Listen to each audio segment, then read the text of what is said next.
21st Precinct, Sergeant Collins. Yes, ma'am, this is the police department. Stole your purse? Well, who? What's his name? Do you know him? You're in the muster room at the 21st Precinct, the nerve center. A call is coming through. You will follow by transcription the action taken pursuant to that call from this minute until the final report is written in the 124 room at the 21st Precinct. All right, I'll tell you what. You're right around the corner. Why don't you just walk into the station house? You can tell us all about it. That's right. You come in here. 21st Precinct. It's just lines on the map of the city of New York. Most of the 173,000 people wedged into the 9/10 of a square mile between Fifth Avenue and the East River wouldn't know if you asked them that they lived or worked in the 21st. Whether they know it or not, the security of their homes, their persons, and their property is the job of the men of the 21st Precinct. The 21st, 160 patrolmen, 11 sergeants, and 4 lieutenants, of whom I'm the boss. My name is Kennelly, Frank Kennelly. I'm captain in command of the 21st. It was 8:20 a.m. I had just turned out the platoon for the day tour and was in my office changing from my uniform, about to go off duty after having been on the job since 4 the previous afternoon. Come in. I'd like to see you a minute, Captain. Oh, come in, man. Well, what have you got? I don't know, really, Captain. Maybe just an idea. Yeah? You lent a girl 50 cents to get home last night? That's right. I saw the US-61 this morning. Yeah, that's right. I had them take a complaint from her. She didn't know whether the man intended to steal her purse or whether she left it in his car by mistake. What about her? Well, from the way she described the car and the man, I think he's wanted for homicide and robbery in Philadelphia. He and the fellow he's with. Oh? Just happened to see a wanted flyer yesterday. Everything fits like a glove. Well, her name and address is in the UF-61. You can send out and talk to her. I'm going to, Captain. Right away. While I finished changing, Lieutenant Matt King, the detective commander, used my telephone to call upstairs to the 21st Squad. He instructed Detectives Louis DeLuca and Ralph Scanlon to come to my office immediately. We went into the lieutenant's room and found that Lieutenant Harry L. Snyder, the desk officer during the 12 to 8 tour, had not yet left the house. In my office, the detectives got such additional information as Lieutenant Snyder, who also had spoken to the girl, and I possessed. Then, as I left the station house, the 2 detectives started to drive to Brooklyn to seek her out. A half hour later, they parked their car on a busy street in the Borough Hall section and walked toward the entrance to a beauty parlor. It had started to rain. Every time I come to Brooklyn, it pours. That's because you're a Giant fan. They look a little bit busy. And this is where all the husband's money goes. That looks like the boss. Good morning, gentlemen. Morning. Does a Miss Grace Burgess work here? Why, yes, she does, but she's not allowed callers during working hours. None of my operators are allowed callers during working hours. I make that a strict rule. We'd like to see her. We're police officers. Police officers? Oh, what's she done? Well, she hasn't done anything. We just want to talk to her. Well, if you want to talk to her, she must have done something. Just want to talk to her. Do you really have to? Yes. Well, all right. Oh, I'll tell you what. You can talk to her in my office. It's right over there. Now, please don't make any scene and disturb any of my customers. I have a high-class clientele. There won't be any trouble. Well, I'll bring her right away. You think we were poisoned? Let's go in and wait, huh?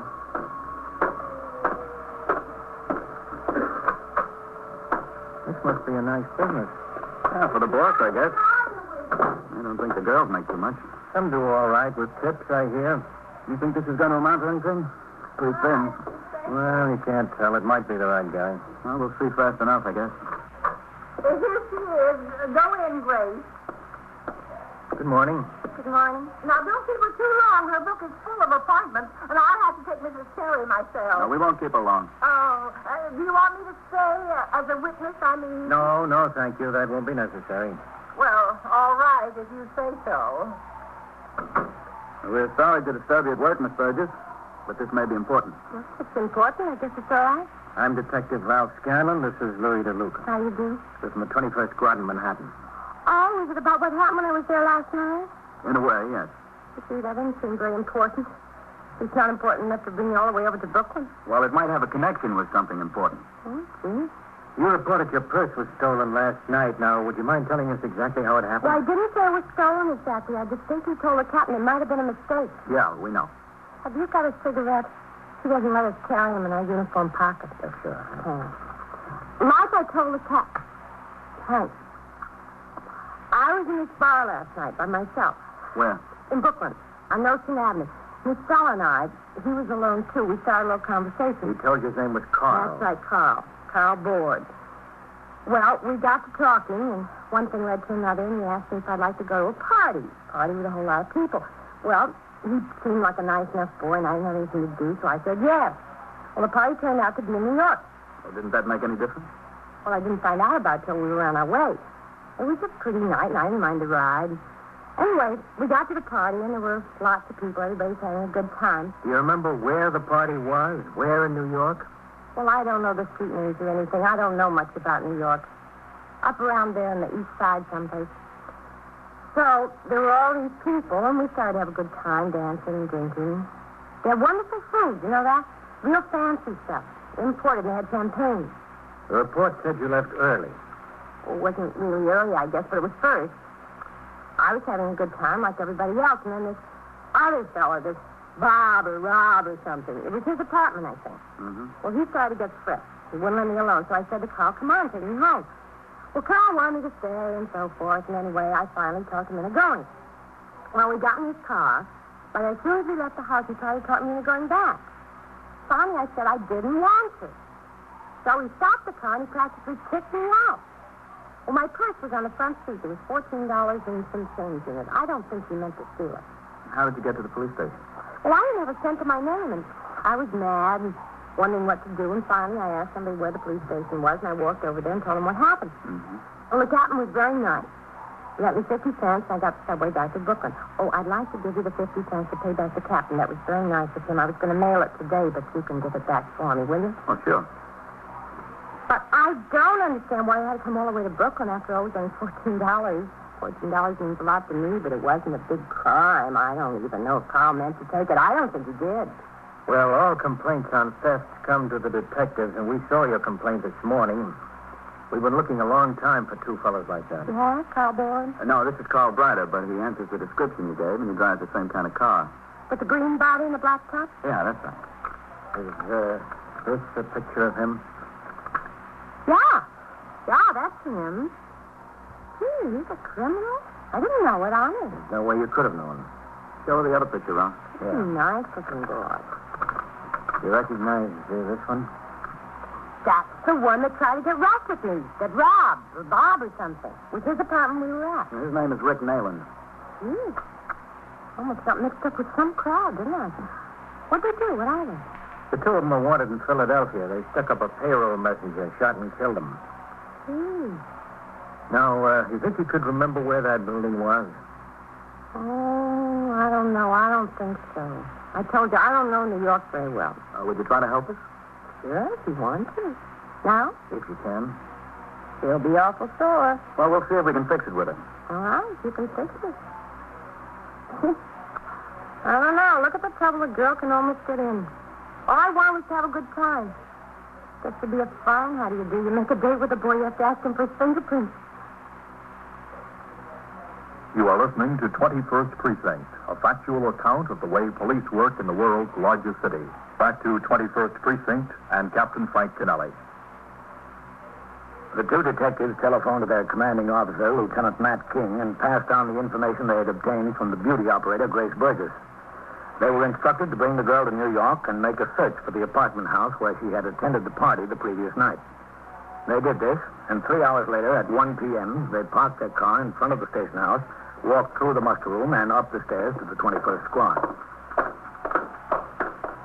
All right, let's wait right here, Miss Burgess. What happens now? I'd like to know that much. 21st squad. We still want to see if we can find that apartment house. Oh, he's We tried, didn't we? I don't know what more good I can do. Oh, the lieutenant wants to talk to you. Oh, You want to see if he's busy, Lud? Yeah.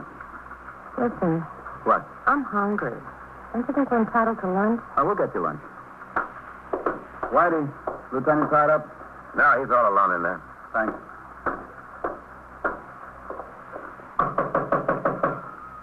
DeLuca, Lieutenant. Yes, sir. We've got that Grace Burgess here. Did she locate the building for you? She hasn't any idea where it is. We rode around for 2 hours. Bring her in here. Yes, sir. Scanlon? Yeah? Okay. She's not much help at all. Right in there, Miss Burgess. Yeah. Come in, Miss Burgess. Thank you very much. Close the door, Scanlon. Yes, sir. Now, everybody move on. This is Lieutenant King, Miss Grace Burgess. Hello. I'm sure. Sit down, please. Oh, thanks. I understand you weren't able to locate the house, Miss Burgess. It's too bad. Well, I tried. They can't say I didn't try. She tried, Lieutenant. Yes, sir. We rode every street between 57th and 79th and 5th Avenue of the river.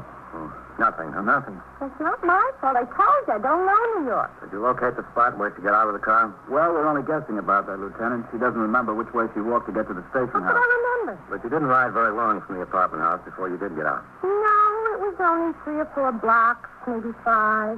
Listen, I'm getting very hungry. This is as bad as being with those crooks. At least they fed me. They had plenty to eat. All right, we'll go out and get something to eat. And plenty to drink. Champagne, all kinds of fancy liquor, delicacies from all over the continent. Well, we don't do quite as well as thieves, Miss Burgess, but there's a nice spaghetti joint around the corner. That's where we're going if you want to come with us. Sure. All right. Now? Miss Burgess, what kind of fancy liquor did they have there? Besides the champagne, I mean. Well, whiskey. There's Scotch whiskey from Scotland and something from Sweden or someplace. Somebody said it could really knock you for a loop, so I didn't try any. Aquavit? Yeah, aquavit. That's all this Rob or Bob drank. He said he didn't drink anything else ever. Yeah, just bottles of it. What have they got besides spaghetti in this place? Anything good? Anything you want? Oh, that's nice. I had spaghetti last night. Think they might have a steak? They might. Well, I'm ready. You have a nice lunch, Miss Burgess, and they'll take you back out to try to find that house. Do we have to? I think it'd be a good idea. The process of investigation is slow, painstaking, and often fruitless. Detectives must often rely upon others who have neither an appreciation nor an understanding of the importance of the information being sought. But fortunately for the police, most citizens are willing to give all the time and effort they can spare, whether or not they grasp the implications. In this case, Detectives Scanlon and DeLuca took the witness to lunch and then returned to the car. The weather had cleared some, and they slowly cruised the streets of the precinct. Across 62nd to the river, back on 63rd to 5th Avenue, 64th, 65th, and on uptown. No, it's not on this block either. At least I don't think so.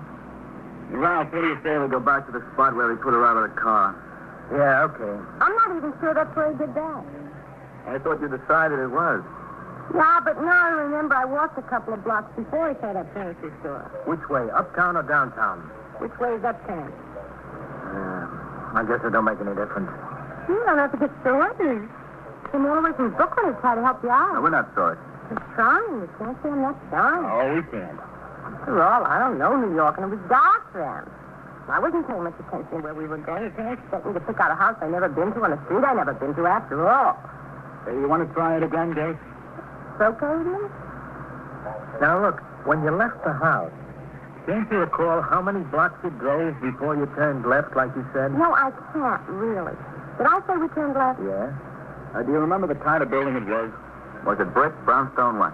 I wasn't paying any attention. Was there a stoop or was it a street-level entrance? I didn't notice. I could tell you all about the inside of the apartment. The living room was nice. And there was this lovely kitchen where they had the food and everything. All the bottles of champagne and the aquavit, what do you call it? Well, there's no sense worrying about the inside until we find the outside. Well, I'm sorry. I can't remember.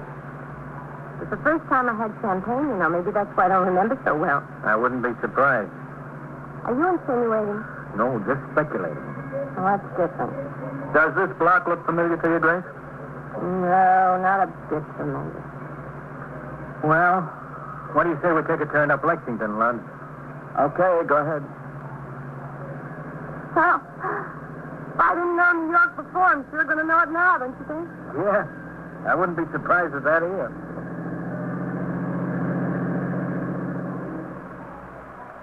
The search for the apartment house continued all that afternoon and into the night. The detectives had no luck.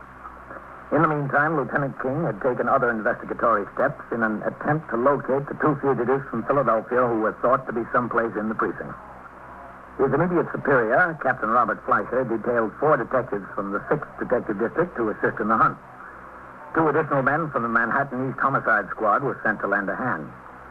At the turnout of the platoons for the night tour at 4 p.m. and the late tour at midnight, the uniformed officers of the 21st were given descriptions of the fugitives and shown their photographs. If they were holed up in the precinct and showed their faces on the street, it was more than possible that any one of the 150 men who patrolled every inch of the streets might spot them. At 7:45 the next morning, I came into the muster room to report for duty for my day tour. I walked around behind the desk where Lieutenant Pope was on duty as desk officer and signed the blotter. Then I passed the telephone switchboard where Sergeant Collins was on the job. Good morning, Captain. Sergeant? There's a few messages on your desk. Oh, good. Listen. Excuse me, Captain. Yeah, go ahead. 21st Precinct, Sergeant Collins. Yeah? All right. Yes, sir, we'll take care of it. Park Avenue and 68, yes, sir. Thank you. Dead dog in the street, Park Avenue and 68, Captain. Yes, sir? Any trace of those 2 Philadelphia fugitives? There must not be. Lieutenant King asked us to keep giving him the descriptions to the men. Mm-hmm. All right, I'll be in my office. Yes, sir. Captain. Morning, Matt. You talked to the man about those 2 fugitives this morning, Yes, man, sure. How are you doing with them? Yeah, not too good. The girl identifies the pictures of both of them. She's sure about them. Go ahead. But that's the only thing she is sure about. Had her out riding almost all day yesterday. She couldn't locate the building. She had no idea where it is. Mm-hmm. What else have you got working on it? Well, she may not be able to locate the house they're in, but we're pretty sure it's in the precinct. Mm-hmm. She was telling us about the party there. Champagne, all kinds of fancy food and liquor. Seems that one of them, this Rick Nayland, has a taste for that Swedish liquor, aquavit. Yeah? He had several bottles of it there, she said. Well, we know they were in Philadelphia before they got into the deal. They came to New York in a hurry. They certainly didn't carry that liquor with them. Must have bought it here. Aquavit. That stuff's not too common. No, sir. Well, I figured a liquor store might carry a bottle or 2 of it, but if somebody wants to order a case or more, they'd have to get it special. That's good, Matt. Might amount to something. Better, Captain. So we've got... In another few minutes, I turned out the platoon for the day tour. The men were given detailed descriptions of the Philadelphia fugitives and marched out of the station house to take over their posts. I went into my office and started on the paperwork, the signing of reports and reading of communications. As soon as the licensed package stores began to open for the day's business, detectives assigned to the job resumed their canvass. In teams of 2, they worked all day. No luck. Finally, at 5 p.m., Detectives Scanlon and DeLuca walked into a package store on 3rd Avenue near 73rd. Good afternoon. Yes, sir. Would you like to look over our specials? Have you got a few... I'm sorry. This other gentleman was first. Where to get him? Oh. We're police officers. I'm Detective DeLuca. This is Detective Scanlon. What can I do for you? We're just checking up. We're looking for a fellow who might have bought a lot of aquavit, a case maybe. Do you sell a lot of this stuff? No. It could sit on the shelf for months. This is not an aquavit drinking country. Have you sold any recently? Me? Yeah. A bottle here, a bottle there. I mean by the case. To that fellow you're looking for? Yeah. No. Well, wait a minute. Just because I didn't sell it don't mean it hasn't been sold. The boss could have sold it. Is he in? No, I'm just here alone right now. Tomorrow morning he'll be in. He's out playing golf. He's a great golf enthusiast. What time will he be in? Well, he don't have to be in. If somebody wanted a case of aquavit, we wouldn't have it in stock. Not in this store. We'd have to order it in from the distributor, so the customer would leave his order and we'd write it down in this book. When the merchandise came in, we'd phone him to come get it. Well, can you look? That's what I'm fixing to do. You'll just have the patience. Yes, sir. Let's see. Would it have been this week? Probably. Aquavit.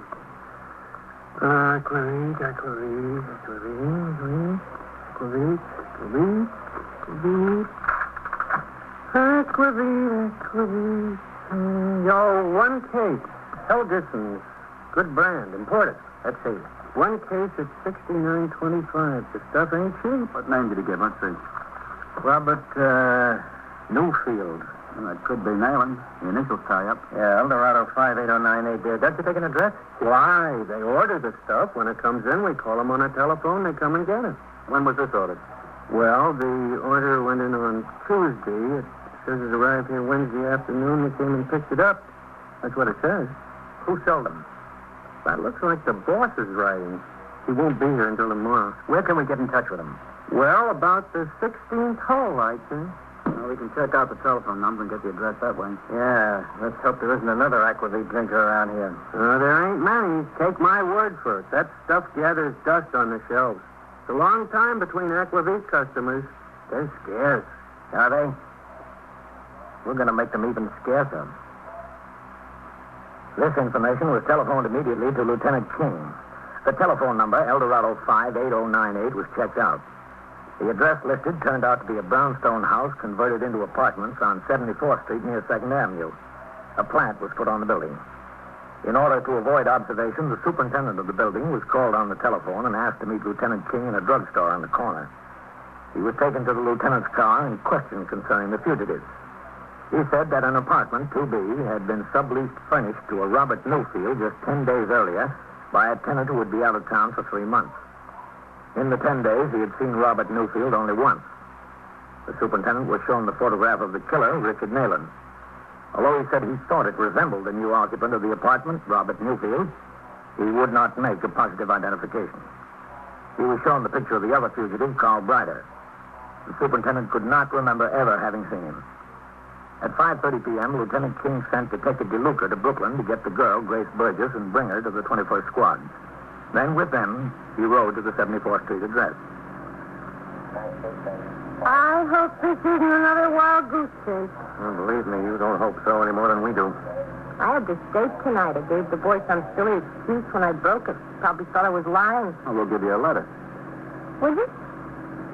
All right, slow down, lad. Yes, sir.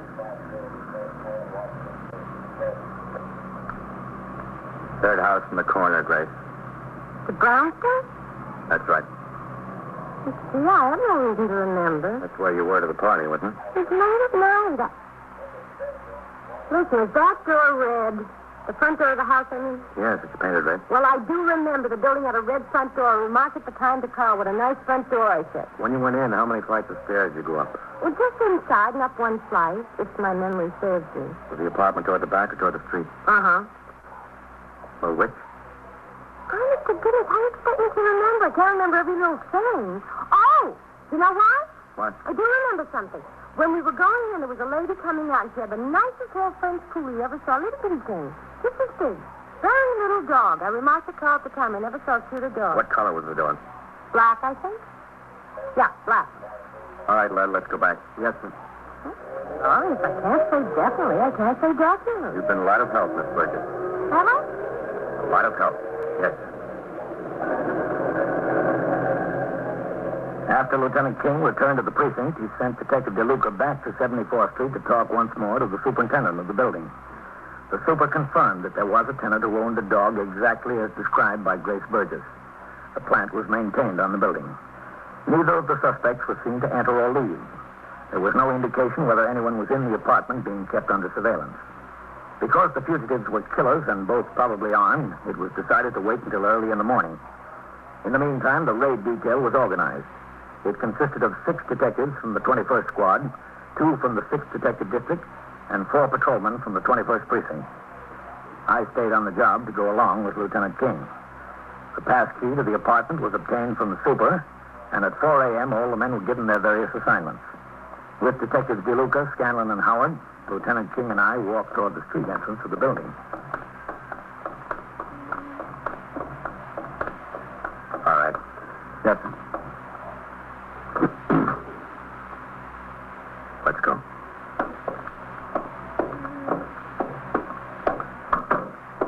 Okay.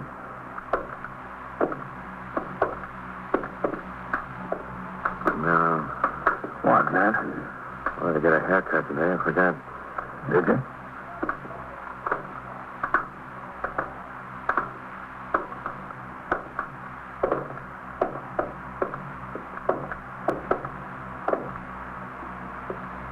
Okay. Whitey?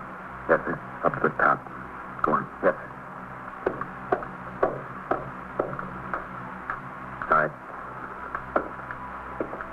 Okay. Here's the key lock. Yes, sir. Quiet.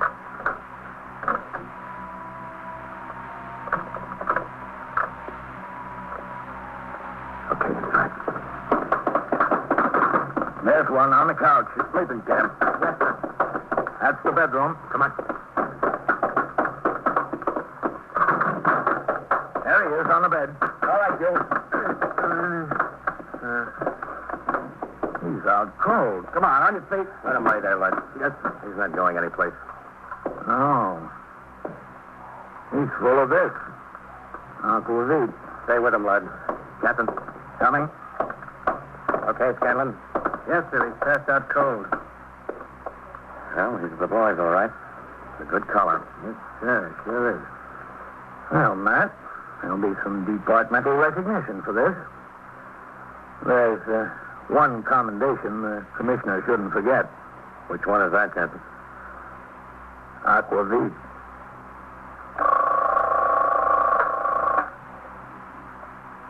"21st Precinct, Sergeant Collins. Who's trying to kill her? How old is the girl? 16? Where is it? And so it goes, around the clock, through the week, every day, every year. A police precinct in the city of New York is a flesh and blood merry-go-round. Anyone can catch the brass ring, or the brass ring can catch anyone. 21st Precinct, transcribed, a factual account of the way the police work in the world's largest city. It's presented with the official cooperation of the Patrolmen's Benevolent Association, an organization of more than 20,000 members of the police department, City of New York. Everett Sloan in the role of Captain Kennelly, Ken Lynch as Lieutenant King. Featured in tonight's cast were Elspeth Eric, Evelyn Varden, John Sylvester, Eric Dressler, John Gibson, Joseph Julian, and Jack Orison. Written and directed by Stanley Niss. Produced for CBS Radio by John Ives. Bob Pfeiffer speaking.